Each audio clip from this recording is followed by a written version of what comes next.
welcome to EllafulDeco. Today we're going to be doing a project walkthrough of a honeycomb organizer. So the other day I made this honeycomb organizer and I just absolutely love the background, and we're going to call this the Milky Way design. And so I decided to try and replicate it, and I created this.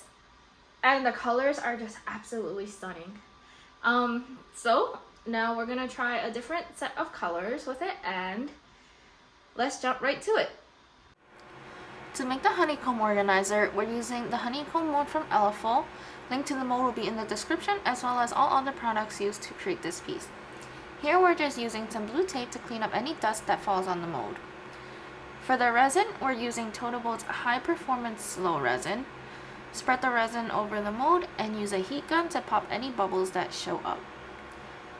Carefully go around the edges to help the bubbles rise to the surface. Sometimes they get trapped in the corners.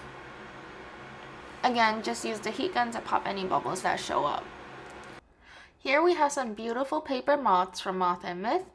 Don't worry, no moths are harmed in the process. After the moths, we're placing the dried flowers. The flowers are from a variety of sellers online. I will link them in the description below. I don't really have anything planned for placement, so I'm just placing the flowers as I go.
It's about 4 hours later, and here you can see that the first layer has almost completely hardened.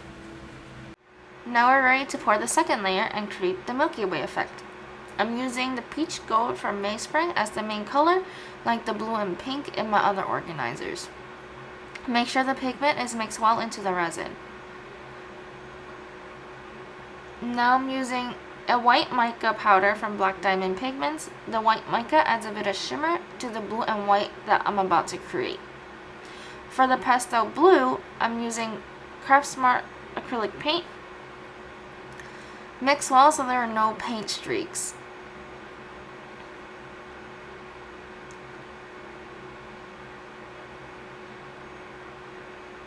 For the white, I am using a white tint from Mixo. I'm using the Mixo tint because a few drops will make the resin pretty opaque, as you will see here.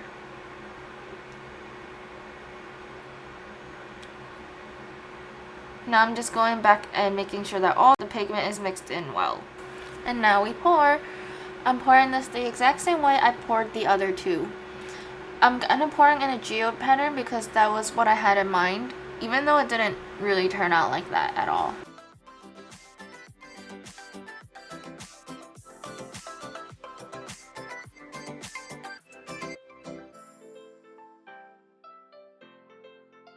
Once I have my colors all laid out, I'm just going through and adding some swirls to help mix the colors a little bit.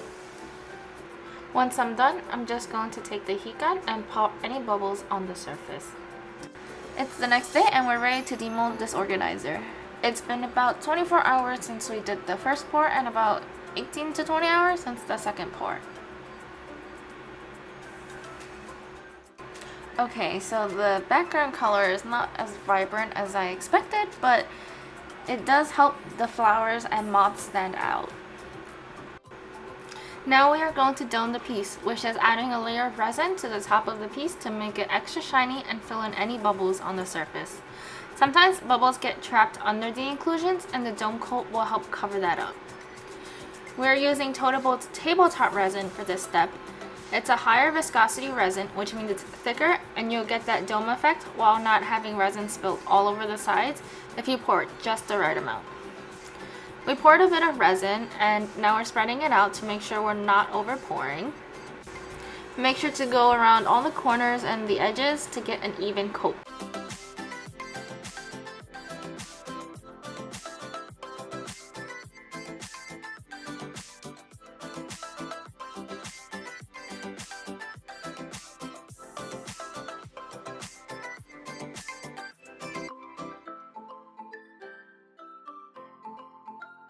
You can always add more resin as needed. Now that we're almost done, just wave the heat gun over it to pop any of the bubbles. Here's how the final piece turned out.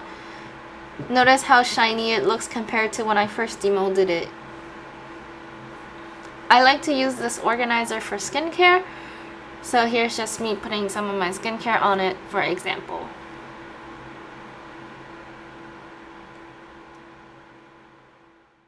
I hope you enjoyed watching this video. Don't forget to hit that like and subscribe button for future tutorials, and let me know down in the comments below if you have any questions about the process. I'll see you next time.